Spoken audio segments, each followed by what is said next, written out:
ఈ layout regulation scheme అనే scheme గతంలో టీఆర్ఎస్ పార్టీ పెట్టినప్పుడు ఈ కాంగ్రెస్ నాయకులు మాట్లాడారు. అందులో రేవంత్ రెడ్డి గారు ప్రజలను లూట్ చేసుకుంటున్నారని మాట్లాడారు.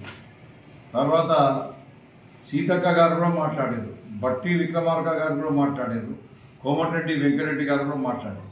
మా ప్రభుత్వం అధికారంలోకి వస్తే మేము లేఅవుట్ రెగ్యులేషన్ స్కీమ్లో పైసలు వసూలు చేయకుండా ఫ్రీగా ప్లాట్ అన్ని కూడా రెగ్యులరైజ్ చేస్తామని చెప్పేసి, అంటే అన్నిటికీ అర్హత కలిగేటట్టు కన్స్ట్రక్షన్కు అర్హత కలిగే విధంగా, అమ్ముకోవడానికి అర్హత కలిగే విధంగా చేస్తామని చెప్పేసి గతంలో వీరందరూ కూడా గట్టిగా బల్ల బుద్ధి చెప్పడం జరిగింది.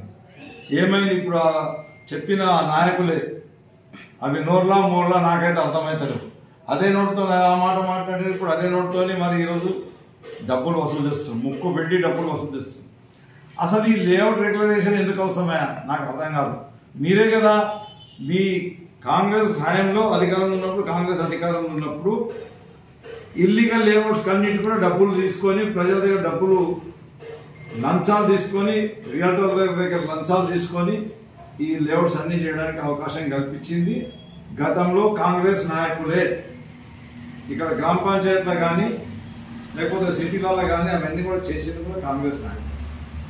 చేసినప్పుడు మా ప్రభుత్వం వచ్చిన తర్వాత అన్ని రెగ్యులరైజ్ చేద్దాం, ఏదో నామినల్ ఫీజు తీసుకొని వాళ్ళకి అందరికీ కూడా రెగ్యులరైజ్ చేస్తే వీళ్ళందరూ కూడా వాళ్ళ భూములు అమ్ముకొని, ఊళ్ళలో వాళ్ళ భూములు అమ్ముకోనో లేకపోతే కష్టపడో లేకపోతే ఇంకేదో నమ్ముకొని బంగారం అమ్ముకొని ప్లాట్ కొన్నారు. కాబట్టి ఆ కొన్న ప్లాట్లని క్రమబద్ధీకరించి అందులో ఇల్లు కట్టుకోవడానికి లేదా వాళ్ళు తిరిగి అమ్ముకోవడానికి అధిక రేటు వచ్చే కొరకని క్రమబద్ధీకరిద్దామని చెప్పేసి ఆ రోజు మేము మాట్లాడితే, మీరు మాట్లాడిన మాటలు మీరు ప్రభుత్వం ప్రజలను లూట్ చేసుకుంటుంది, గరీబాడు ఇల్లు కట్టుకోవద్దని మాట్లాడింది. ఇప్పుడు మేము అడుగుతున్నాం, అప్పుడు మీరు చేసిన తప్పది, మీరు చేసిన తప్పు మూలంగానే మేము ఏదో ఒకటి రెగ్యులరైజ్ చేసి వాళ్ళకు సక్రమంగా చేద్దామని ఆలోచన చేసినాం. ఈరోజు అవి మేము ఆ రకంగా రెగ్యులరైజ్ చేస్తుంటే ఇప్పుడు పేదోళ్ళందరూ కూడా ఇల్లు కట్టుకుంటుంటే, అవే భూములలో ఇల్లు కట్టుకుంటుంటే, ఒకవేళ అవసరం ఉంటే ఎవరన్నా వాళ్ళ కూతురు పెళ్ళో ఎవరైనా అవసరం ఉంటే కూడా అమ్ముకోవడానికి అవకాశం ఉంటుండే. ఆ రోజు ఆ రకంగా మీరు మాట్లాడిన ప్రభుత్వం అధికారంలోకి వచ్చి 15 నెలలు రాగానే ఈరోజు ముక్కు బెండి అది పైసలు లెక్కలేదండి. అంటే మా ప్రభుత్వం ఏదో నామినల్గా తీసుకుందామని ఆలోచన చేస్తే మీరు ఎక్కువ డబ్బులు వసూలు చేసి ఈరోజు కట్టలేని పరిస్థితి ప్రజలకు ఏర్పాటు చేసింది. కాబట్టి నేను ఈ ఎల్ఆర్ఎస్ ఎవరైతే దరఖాస్తు పెట్టుకున్నారో వాళ్ళందరికీ కూడా నేను విజ్ఞప్తి చేస్తున్నా, ఈ కాంగ్రెస్ నాయకులు దుర్మార్గులు, ప్రజల రక్తం పీల్చుకొని తాగుతున్నారు, అన్ని రకాలుగా కూడా కమిషన్లకు ఎక్కబడ్డారు. ఈ ఎల్ఆర్ఎస్లో కూడా ప్రభుత్వంలోకి వచ్చే డబ్బులు కూడా ఏదైతే నిధులు ఉన్నాయో ఆ నిధులు కూడా ప్రజలకు రైతు బంధు ఇస్తలేరు, ప్రజలకు పెన్షన్ పెట్టమన్న పెన్షన్ పెంచలేదు, కొత్త పెన్షన్ ఇస్తామన్నారు అవి ఇవ్వలేదు, భార్యకో పెన్షన్ భర్తకో పెన్షన్ ఇస్తామన్నారు అది ఇవ్వలేదు.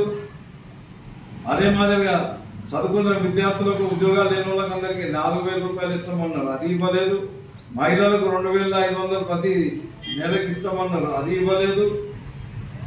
ఇవన్నీ ఇవ్వకుండా వాళ్ళ నాయకులు చేసిన బిల్లులు, పెద్ద పెద్ద కాంట్రాక్టర్లు, అంటే ఇప్పుడు అధికారంలో ఉన్న మంత్రులు వాళ్ళ బిల్లులు